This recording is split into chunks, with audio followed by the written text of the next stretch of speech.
मित्रांनो, मी आदित्य वायचळे. आणि मी रोहन व्हायचं. स्वागत करतो तुमचं यशस्वी हॉटेल एरिया पॉडकास्टमध्ये. आजचा भाग खूप खास आहे, कारण आज आपण पोहोचलो आहोत नाशिकच्या सर्वात चर्चेतल्या जागी. जिथे चव नाही तर चवीतली मेहनत जाणवते, जिथे मसाला नाही तर मसाल्यातली परंपरा बोलते. नाशिकमध्ये पेरूची वाडी हे नाव घेतलं का लोकांच्या ओठांवर एकच शब्द येतो, वा. कारण ही मिसळ फक्त तिखट नाही, ती जिद्दीची चव, संघर्षाचा तडका आणि मनात उतरलेला वारसा आहे. आज आपण स्वागत करणार आहोत अशा व्यक्तीचं, ज्यांनी एक स्वप्न बघितलं होतं. परिस्थिती खूप कठीण असताना, पण हातात काही नसताना. चला तर मंडळी, स्वागत करूया पेरूचीवाडी मिसळचे ओनर श्री विशालजी धोंडगे यांचं. सर, आमच्या पॉडकास्टमध्ये तुमचं खूप खूप स्वागत आहे. नमस्कार. सर, आमच्या श्रोत्यांसाठी तुमचा थोडक्यात परिचय द्याल का? माझं नाव सांगायचं ठरलं तर माझं नाव विशाल दौलत धोंडगे. मी पेरुचवाडी हॉटेलचा संचालक. पेरुचवाडीचा इतिहास जर सांगायचा ठरला, 2020 साली सप्टेंबरमध्ये आम्ही हा चालू केला. ओके. माझं बॅकग्राऊंड जर सांगायचं ठरलं तर मी बीटेक झालेलो होतो फूड प्रोसेसिंग मध्ये. मी जवळपास 4 ते 5 वेगवेगळ्या इंडस्ट्रीज मध्ये काम केलेलं. काम केल्यानंतर एक वेळ असं वाटलं का काहीतरी आपला स्वतःचा व्यवसाय वगैरे व्हायला पाहिजे. ओके. व्यवसाय करताना मी शेती केली. म्हणजे जॉब कंप्लीट झाल्यानंतर मग शेती केली 1 वर्ष. शेतीमध्ये टोमॅटो, द्राक्ष वगैरे सगळे पिकं घेतले. शेतीची परिस्थिती बघितली. पीक वगैरे यायचं, पण उत्पन्न म्हणजे बाजारभाव नाही किंवा अशा बरेच अडीअडचणी येत अडचणी होत्या. आल्या. किंवा मजूर भेटत नाही, मजुरांना सगळ्या अशा गोष्टी होत होत्या. त्यानंतर मग असं वाटलं का काहीतरी आपण करू, व्यवसाय. एक स्टार्ट करू. अच्छा. एक पण सर, व्यवसाय सुरू करण्यामागची कल्पना कशी काय तुमच्या डोक्यात आली? का आपण व्यवसाय केला पाहिजे? व्यवसायाचं म्हणजे कसं होतं, सुरुवातीपासून मला इंटरेस्ट हा व्यवसायामध्येच होता. म्हणजे अच्छा. काही करायचं पण पुढे जाऊन व्यवसायच करायचा. बरोबर. बऱ्याच ठिकाणी जायचो, बऱ्याच गोष्टी बघायचो. प्रत्येक ठिकाणी वाटायचं का जे व्यवसायातून शक्य होईल ते जॉब मधून शक्य होणार नाही. नाही, ती गोष्ट तर बरोबर आहे सर. त्या पद्धतीने मग व्यवसाय हा क्षेत्र निवडलं मी. हं. निवडताना मामांची जागा होती रामदास बाळासाहेब उगले इथं मुंगसरा फाट्यावरती. ओके. याच्यात आजोबांनी 65 वर्षापूर्वीचा बाग होता, तसंच होता. म्हणजे हा बाग दुसरे करत होते, म्हणजे करायला दिलेला होता फळावरती. ते का असंच झालं का काहीतरी करायचंय स्टार्टअप. अच्छा, मग म्हणून तुम्ही व्यवसाय ते करण्याचा हा विचार केला. व्यवसाय करायचा विचार केला. अच्छा. एक हॉटेलमध्ये उतरायचं कारण काय हं. का सुरुवातीला बरेच व्यवसाय वगैरे बघितलेले पण होते. हॉटेल व्यवसायच का? म्हणजे भरपूर सारे व्यवसाय आपल्याकडे ऑप्शनमध्ये असतात. बरोबर, बरोबर. पण हॉटेल इंडस्ट्रीतच का? हॉटेल व्यवसाय जर सांगायचं ठरलं तर एक आपला हा जागा जी आली ती रस्त्यावरती आलेली अच्छा, होती इथल्या. बरोबर. आणि हे सोपं होतं सुरुवातीला. म्हणजे व्यवसायाचा विचार जर करतो आपण, समजा एखादा नवीन व्यवसाय आपण स्टार्ट करतो, हं. सगळ्या गोष्टींचा आपण सर्वे करतो त्याच्यामध्ये. नाही, बरोबर आहे. सर्वे तर केलाच पाहिजे. का कोणता व्यवसाय चालू शकतो, कसा चालू शकतो, कसा स्टार्टअप करायचा. याच्यावरती पॉझिटिव्ह पॉईंट आम्हाला बऱ्यापैकी वाटत होते, की तर रस्त्यावरती जागा आहे, सिटीपासून 8-9 किलोमीटरच्या डिस्टन्स वरती आहे. झाडं वगैरे आहे त्या पद्धतीने. पण शहरापासून खूप दूर आहे ना सर. बरोबर. तरी पण तुम्ही या जागेवर इतक्या चांगल्या प्रकारे व्यवसाय करायचं ठरवलं. अ, काय होतं सुरुवातीला आम्ही हे जेव्हा चालू केलं, जवळपास 8 एकच टेबल होते आमच्याकडं. असं वाटत नव्हतं का का चालेल असं? चालेल म्हणून. बरेच जण गावातले आजूबाजूचे नातेवाईक सगळे लोक सांगायचे की काही उपयोग नाही हे करून. अच्छा. चांगली नोकरी वगैरे सोडली आणि कोणत्या व्यवसायात उतरलाय हा. अच्छा. हे दोघांचं पण नुकसानच होईल याच्यामध्ये ऑलरेडी. हं. आणि सर, आणि सुरुवातीला कोणते कोणते आव्हानांना तुम्ही फेस केले? आव्हानांना जर सांगायचं ठरलं ना, सुरुवातीला आम्हाला फंडिंगचा खूप मोठा प्रॉब्लेम होता. काय होतं, वडील गेल्यानंतर कर्ज वगैरे होतं. अच्छा. केल्यानंतर मग बऱ्याच अडचणी होत्या. नवीन स्टार्टअप करताना कोणी फंडिंग देत नव्हतं. बरोबर आहे. बँक वगैरे ऑलरेडी लोन होतं, लोन भेटत अच्छा. नव्हतं कोणत्या गोष्टीमध्ये.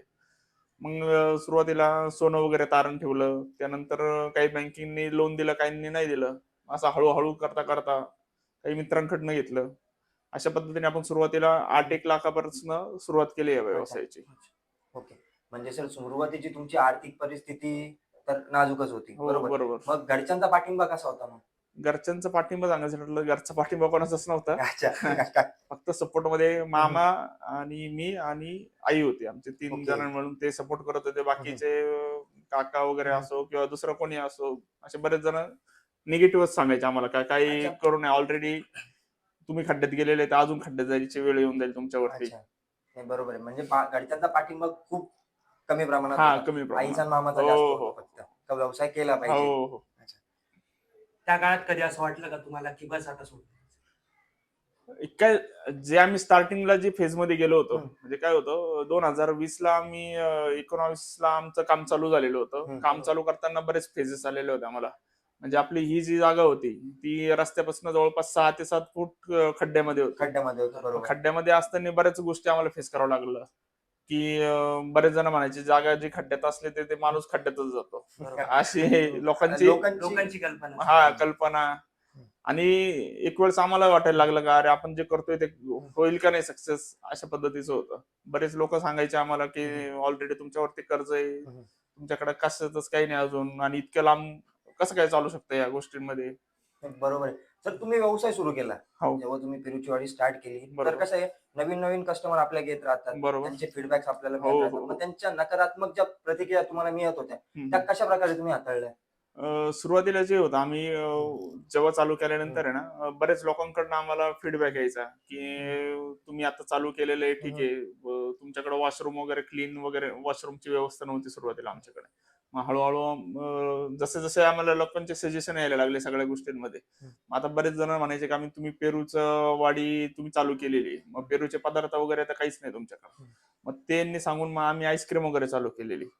आणि असे लोकांचे जसे फीडबॅक वगैरे यायचे किंवा वेटिंग वगैरे राहायची सुरुवातीला बरेच, म्हणजे 2-2, 3-3 तासाची वेटिंग राहायची. अच्छा. मग हळूहळू आम्ही टेबलची संख्या वाढवायला सुरुवात टेबलची केली. संख्या वाढवली. ते असं पद्धतीने आम्ही थोडं पुढे पुढे घेत गेलो या गोष्टीने. आणि सर तुमच्या मिसळचं युनिक काय? म्हणजे एवढे लोक, कारण आपली पेरूची वाडी म्हटलं तर फक्त नाशिकमध्ये नाही तर नाशिकच्या बाहेर पण बरोबर. चर्चेचा विषय बनलाय. बरोबर.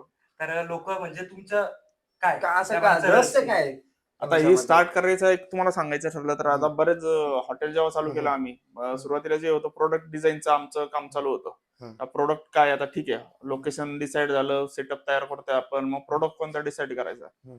मग बरेच जण म्हणे का हा नॉनव्हेजचा रस्ता आहे, नॉनव्हेजचं हा, काहीतरी चालू बरोबर करून आहे. टाका. तर मग तुम्ही मिसळच का बरं असं वाटलं का आपण इथे नॉनव्हेजचा मिसळ चालू विषय करावी? झाल्यानंतर काय होतं का आमच्या घरातले सगळे माळकरी घरात येऊन गेले, बरोबर. अच्छा. त्यामुळं मला तर नॉनव्हेजचा काही इंटरेस्ट नव्हता त्या अच्छा. गोष्टींमध्ये. म्हटलं करायचं तर काही व्हेज मध्येच काम करू. बरोबर आहे.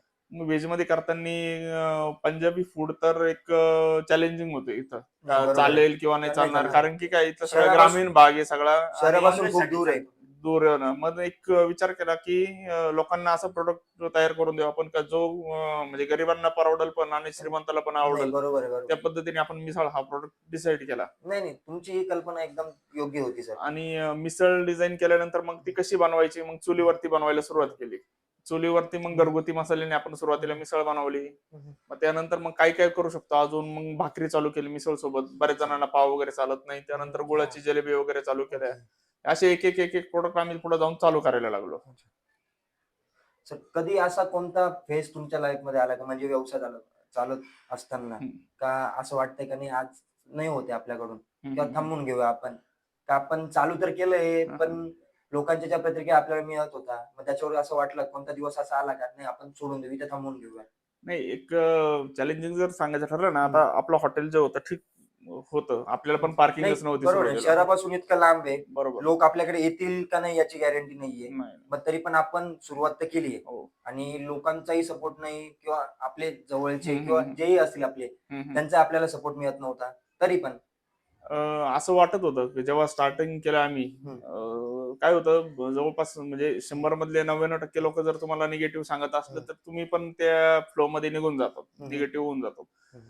पण काय केलं का आम्ही आमच्यावरती विश्वास ठेवला आणि आमच्या विश्वासावरतीच हे सगळं काम साम्राज्य करत उभं गेले. नाही, बरोबर उभं आहे ना. केलं. आज एक नाशिक शहरामध्ये, म्हणजे नाशिक शहरापुरतीच मर्यादित नाहीये, तर नाशिकच्या बाहेर पूर्ण महाराष्ट्रभर एक नवीन ओळख तयार झाली पेरूची वाडीची. हा, आणि आजूबाजूला कसं झालं, हम्म. जेव्हा आपण चालू केल्यानंतर आजूबाजूला जे खेड्यापाड्यातले मुलं पण आपल्या इथं कामाला यायला लागले, तिथं रोजगार वाढला. त्याच्यानंतर जे शेतकरी लोक आहे इथं टोमॅटो वगैरे वेगवेगळे भाजीपाला वगैरे इथं फ्रेश, म्हणजे ग्राहकांना पण फ्रेश भाजीपाला भेटतो आणि शेतकऱ्यांना पण त्याचा डायरेक्ट म्हणजे व्यापाऱ्यांकडनं जात अशा ग्राहकांकडून त्यांना चांगला मोबदला पण बरोबर आहे. भेटतो. म्हणजे तुम्ही तुमच्या स्वतःसाठी नाही तर इतरांसाठी पण रोजगाराच्या संधी तयार संधी झालेल्या. उपलब्ध करून दिल्या. बरोबर. सर, आज पेरूची वाडी एवढी लोकप्रिय बनली आहे, याच्यावरती तुमचं काय मत आहे?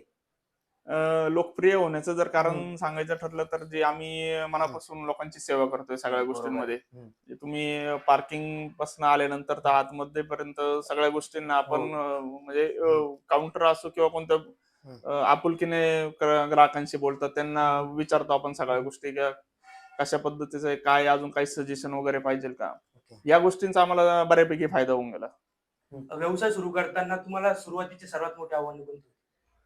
व्यवसाय जेव्हा चालू केला आम्ही, सुरुवातीला जो इश्यू होता आम्हाला मेजर, म्हणजे कोणत्या पण हॉटेलमध्ये गेलं तर तुम्हाला मॅन पॉवरचा सगळ्यात मोठा इश्यू नाही, येतो. बरोबर आहे. म्हणजे कोणत्या पण तुम्ही छोट्या छोट्या गाड्यावरती एखादं दुकान चालू करा किंवा मोठा हॉटेल व्यवसाय चालू करा, तुम्हाला मेन सुरुवातीला लागतो शेप. बरोबर. आम्हाला पण सुरुवातीला बरेच शेप आम्ही बघत होतो. पण तसं काही तसं मिळत नव्हतं. भेटले नाही आम्हाला. त्यानंतर मग काय केलं आम्ही, स्वतः रेसिपी डिझाईन केली त्याच्या. ओके. म्हणजे प्रत्येक याचं आहे ना, समजा 10 लिटरचं आपलं पातेलं आहे, तर बरं. त्याच्यासाठी आपल्याला किती मटेरियल लागतं सगळं, मिरची पावडर किती, धना पावडर किती, ते असं सगळ्याचं प्रपोर्शन आपण मेजरिंग करून प्रॉपर तयार केलं. जेणेकरून काय झालं, कधी आमची प्रोडक्ट आहे ना, तो सेट होऊन गेला सगळ्या गोष्टींसाठी. म्हणजे मग ग्राहक समजा जर 8 दिवसांनी आले, 15 दिवसांनी किंवा महिन्याने आले, तर त्यांना तीच टेस्ट. जनरली काय होतं, बाकीच्या हॉटेलमध्ये कसं होतं, बरोबर आहे. शेफ गेल्यानंतर तुमची टेस्ट टेस्ट चेंज बदलून होऊन जाते. जाते, सगळ्या गोष्टी. हा सुरुवातीला आम्हाला हा गोष्ट फेस करावं लागली होती. मग ते प्रोडक्ट सेट केल्यानंतर मग आमचा हा प्रॉब्लेम सॉल्व्ह होऊन गेला.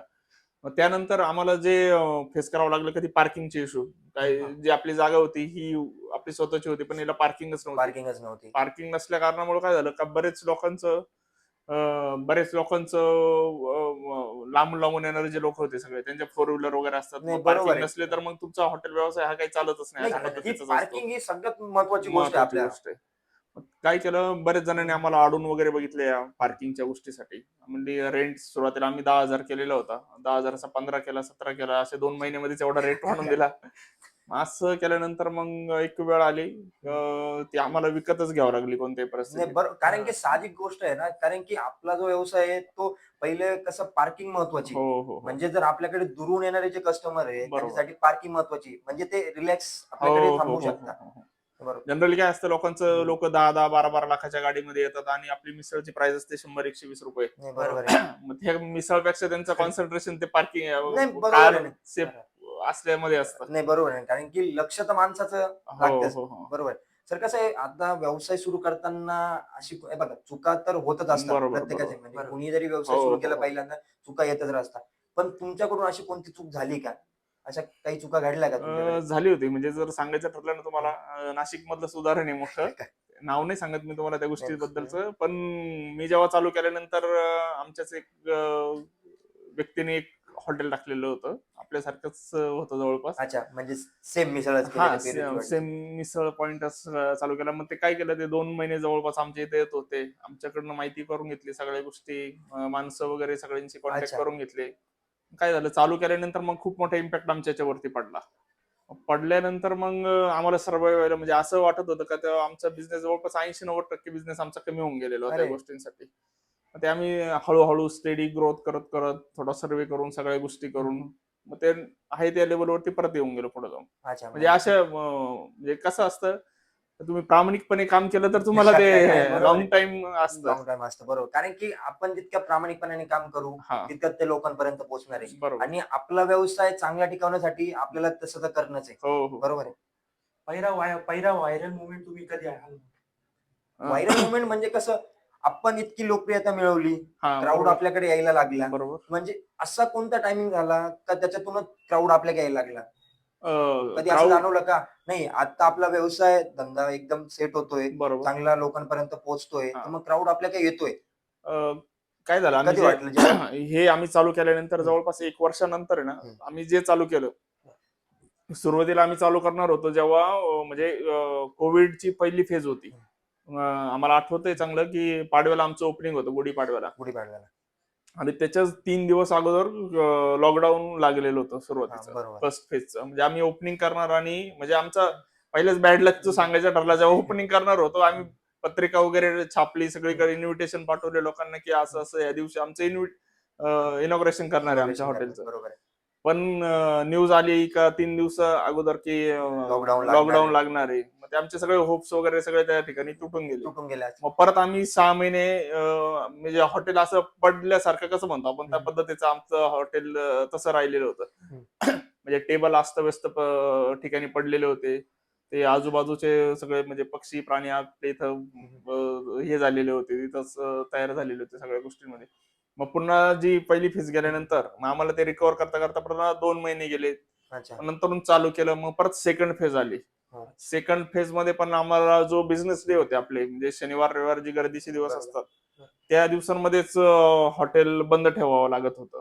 अच्छा. लॉकडाऊन असल्यामुळे तर ते हो, तुम्हाला हो. प्रॉब्लेम म्हणजे फेस ते करावाच 2 लागला. वर्ष जे होते आम्हाला म्हणजे खूप त्रासदायक गेले होते सुरुवातीला. अच्छा. आणि लोकांपर्यंत हम्म. आम्ही चव जी आहे आमची मिसळची चव, हम्म. त्यामुळे भरपूर लोकांचा आम्हाला पॉझिटिव्ह रिस्पॉन्स यायला लागला. आणि ते कसं आहे, एकमेकांकडून मग लोक एक माउथ पब्लिसिटी जी बनतो, हा. मग त्या हो. पद्धतीने ती मार्केटिंग झाली आमची. आणि ओके. बरेच जण यायचे आपले इथं. आम्ही असे वेगवेगळे प्रकारचे सेल्फी पॉईंट वगैरे बनवलेले होते. ओके. लोक तिथं फोटो पिक्चर वगैरे क्लिक करायचे, रील्स वगैरे तयार करायचे. मग असं सोशल मीडिया आणि माउथ पब्लिसिटी या दोन्ही गोष्टींमुळे आपली पेरुचीवाडी या लेवलवरती आलेली नाही, होती. बरोबर. सोशल मीडियाचा तर खूप जास्त प्रभाव तुमच्या बरोबर. हो, धंद्यावर हो, पडलेला आहे. हो, हो, बरोबर. हो.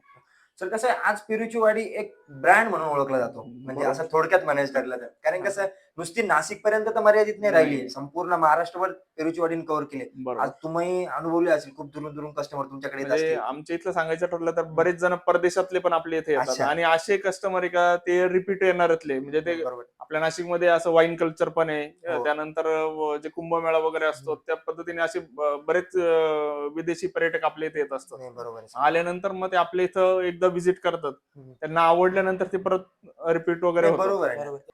सर, पेरूच्या वाडीला तुम्ही पुढे बघता? म्हणजे फ्रँचायझी का ब्रँचेस असा काही विचार केलाय का? नाही.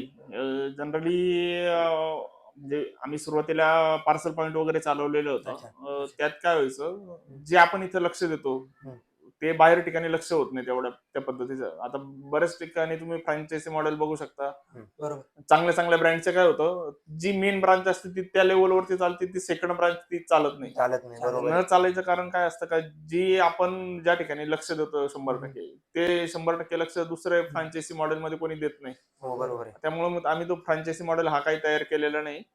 आणि जे आहे आपली एकच ब्रांच आपल्याला ठेवायची काय अच्छा, म्हणजे तुम्ही त्या गोष्टीचा विचारच केला नाही, नाही, नाही, की नाही. आपल्याला पुढे जायचं म्हणजे हीच ब्रांच आपल्याला जी आहे ना ती हं. वर्ल्ड क्लास लेवलवरती घेऊन जायची अच्छा, आहे. नाही, खूप छान आहे. म्हणजे हा विचार तर अगदी योग्य आहे तो सर तुमचा.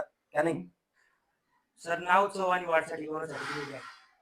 नाव, चव आणि वारसा जर टिकवायचा ठरला तर आता काय करतोय, आता तंत्रानुसार आपल्याला पुढे बदलावं लागतंय. बरोबर. तर काय करतोय, सगळं जे आहे आता साधारण तरी आपली कॅपॅसिटी जर सांगायची ठरली तर 1200 एक लोकांची कॅपॅसिटी एका वेळेस आपल्या इथं बसतात लोक. बसतात तर काय होतं, मग त्यांना रॉ मटेरियल म्हणजे आपल्याला समजा कांदा लागत असतो, लिंबू लागत असतं लोकांना. त्यानंतर असे स्प्राउट्स वगैरे या सगळ्या गोष्टी आपल्याला बनवत असतो इन हाऊस किचनमध्ये. तर काय करतो आम्ही सगळ्या गोष्टींसाठी ना मशिनरी आम्ही तयार करतोय त्या गोष्टींसाठी, म्हणजे कांदा कटिंगसाठी, जेणेकरून काही कन्सिस्टंट क्वालिटी भेटेल सगळ्या बरोबर. गोष्टींसाठी. आणि जी प्रॉपर जी टेस्ट सर्व्हिस सगळ्या गोष्टी त्या मेंटेन राहतील त्या पद्धतीने आपण आता सगळं ऑटोमेशन करणार आहे. सर, म्हणजे इतक्या चांगल्या प्रकारे लोकांची प्रतिक्रिया तुम्हाला मिळाली.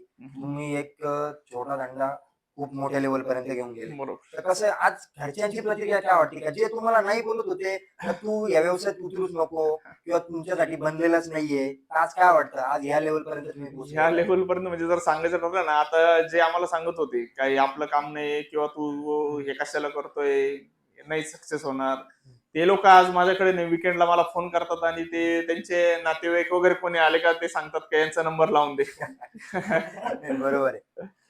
सर, असा कोणती इमोशनल मोमेंट तुम्ही बघितला का? म्हणजे खूप दुरून तुमच्याकडे कस्टमर आले, त्यांना बघून तुम्हाला खूप असं वाटलं का, मन भावुक झालं, की यार आपण काहीतरी मिळवलंय. आपण धंदा चालू केला तर काहीतरी आपल्याला भेटलंय. आता जर सांगायचं ठरलं ना, ही आमच्या इथे आहे ना एक इकडं जे पालघर वगैरे तिकडचं आहे ना, हं. एक अनाथ मुलांची ना स्कूल ट्रिप वगैरे आलेली होती. त्यांनी अच्छा. काही इन्क्वायरी वगैरे केली नाही, काही नाही. ते डायरेक्ट आलेले होते. हं. मग त्यांची परिस्थिती बघितली आम्ही. हं. ते लालपरीच्या बसमध्ये आलेले होते. बसमध्ये आले. त्यांचे ड्रेस वगैरे सगळ्या गोष्टी. तर काय केलं, त्या मुलांसाठी आम्ही सगळं फ्री ऑफ कॉस्ट देऊन टाकलेलं. फ्री मग ऑफ कॉस्ट. त्या मुलांना इतका आनंद झाला. त्याच्यानंतर स्कूलवाल्यांना इतका आनंद झाला. तो आनंद पाहून आम्हाला थोडं काहीतरी वाटलं का नाही, आपण काहीतरी अचीव्ह केल्यासारखं अच्छा, वाटतंय. म्हणजे ते आनंद, त्यांच्या आनंदात तुम्ही समाधानी झाले. हो, बरोबर. हो, हो. सर, आज एखाद्या तरुणाला व्यवसाय करायचा असेल तर तुम्ही त्याला कोणत्या गोष्टी सांगा? व्यवसाय करताना सुरुवातीला काय करायला पाहिजे, थोडा अनुभव घेतलेला चांगला राहील. म्हणजे कारण काय अनुभव आता मी जर सांगायचं ठरलं तर ह्या लेवल पर्यंत आणायचं कारण जे आहे, मी 5 ते 6 इंडस्ट्रीज मध्ये काम केलं, बघितलं सगळी परिस्थिती, तिथली सिस्टम बघितली, मार्केटिंग स्ट्रॅटेजी बघितली. त्यानंतर मी या व्यवसायात या लेवलवरती घेऊन आलो.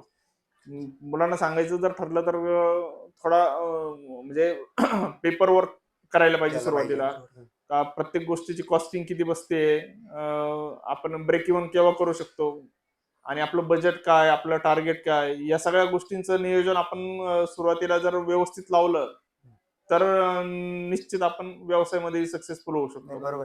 सर, पेरूच्या वाडीमध्ये नवीन नवीन संकल्पना कशा काय, म्हणजे पेरूची मिसळ, पेरूची वाडी स्पेशल मिसळ, बरोबर. बरोबर बरोबर पेरूची आईस्क्रीम, परत बरोबर. तुम्ही एक्स्ट्रा ऍड म्हणून पक्षाची वाडी चालू हा, केलं. हा. पक्षाची वाडी करण्याचा विचार कसा काय?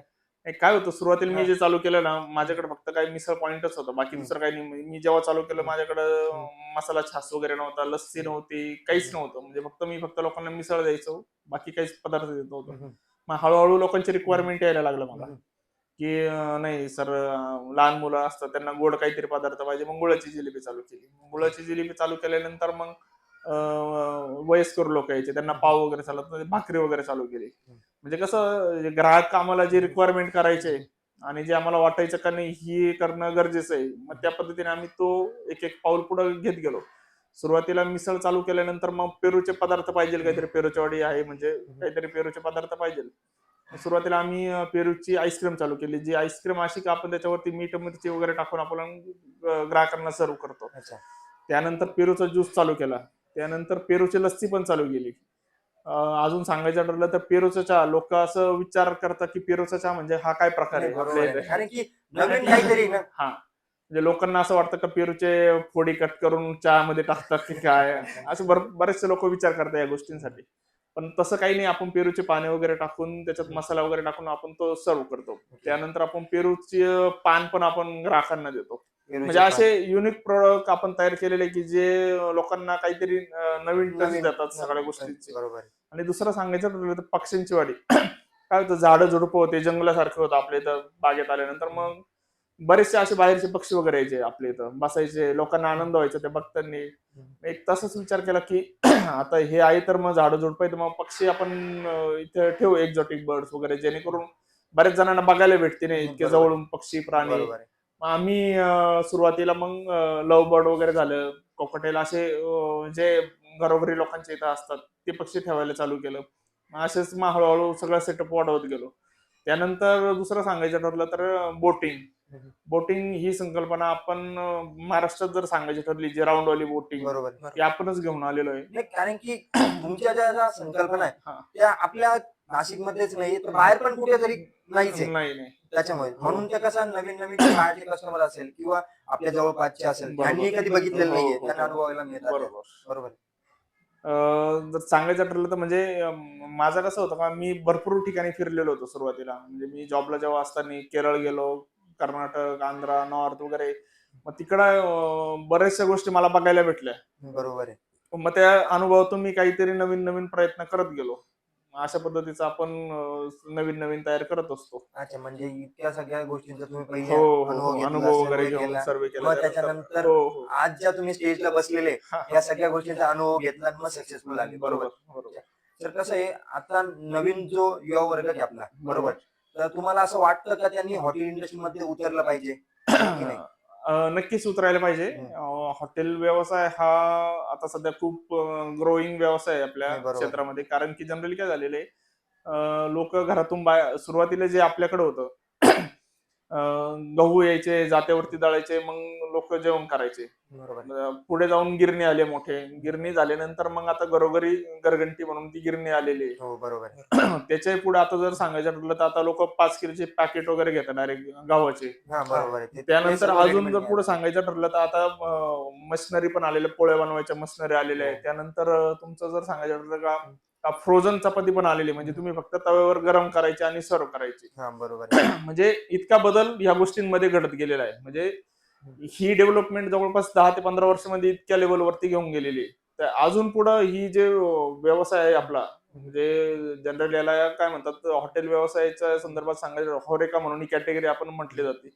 हॉटेल, रेस्टॉरंट, केटरिंग वगैरे जे बरोबर आहे. ही सगळ्यात ग्रोइंग स्टेज आहे. नाही, म्हणजे बरोबर आहे. सकाळपासून सुरुवात जी करतो तुम्ही ब्रेकफास्ट पासून हम्म. तर डिनर पर्यंत हम्म. लोकांना ती ऍडिक्शन झालेली आहे आता जेवणाचं ते तर बाहेरच्या आहेच. त्या पद्धतीचं. सर, नोकरी बरी का व्यवसाय? आता प्रत्येकाचे ओपिनियन आहे. आता बरेच जणांचं, आता काही माझे मित्र वगैरे आहे, त्यांचं घरी वेल सेट वगैरे सगळ्या गोष्टी, पण ते काही जण नोकरी प्रेफर करतात का त्यांना 8 तासाची ड्युटी करायची आणि 8 तासानंतर मग काही संबंध काहीच नाही. नाही, संबंधच नाही. ते फॅमिलीला टाइम देण्याच्या हिशोबाने किंवा बाकीच्या गोष्टी करण्याच्या हिशोबाने हेडेक नाही पाहिजे. हम्म. 30 दिवस झाले, महिना झाला, weekend पगार आला वर आपला, विकेंडला जा किंवा आता हे प्रत्येकाचं ओपिनियन वेगवेगळं असतं. आता हे जे व्यवसाय म्हटलं तर कसं चॅलेंजिंग असतं. म्हणजे बरोबर आहे. म्हणजे तुमच्याच याच्यामध्ये तुम्ही 24 तास एक वर्कर म्हणून राहता. बरोबर आहे. आता ते प्रत्येकाची फिलिंग वेगळी असते. काहींना इंटरेस्ट असतो. प्रत्येकाचा माइंडसेट हा, वेगवेगळा माइंडसेट राहतो. वेगळा आहे. त्या पद्धतीने मग ज्याला जे गोष्टीची आवड नाही, येतो त्यांनी बरोबर ते आहे. करायला पाहिजे. नाही, असं तर तुमचे काही वर्ग मित्र असतील किंवा जे तुमचे हा, ते हा. तुम्हाला येऊन भेटत असतील. हो, हो, का हो. खूप का नाही, खूप चांगलं आहे किंवा नोकरीपेक्षा व्यवसाय बरा, मी नोकरी सोडतो किंवा हा, व्यवसाय हा, हा, करतो. हा. तर तुम्ही त्यांना काय सल्ला देता मग? सल्ला जर सांगायचं ठरलं तर मी एकच सांगतो की नोकरी सोडून तुम्ही व्यवसाय करत असणार तर प्रॉपर स्टडी वगैरे करून करा. नाही, बरोबर आहे. कारण की काय होतं, जनरली चांगली नोकरी सोडल्यानंतर मग पश्चाताप करायची वेळ नको आहे नाही, या बरोबर आहे. गोष्टींसाठी. ही गोष्ट तर खूप महत्वाची आहे. हो. आजचा एपिसोड आवडला असेल तर शेअर करा, सपोर्ट करा आणि बघत राहा, ऐकत राहा. यशस्वी हॉटेल. मराठी उद्योजकतेचा आवाज.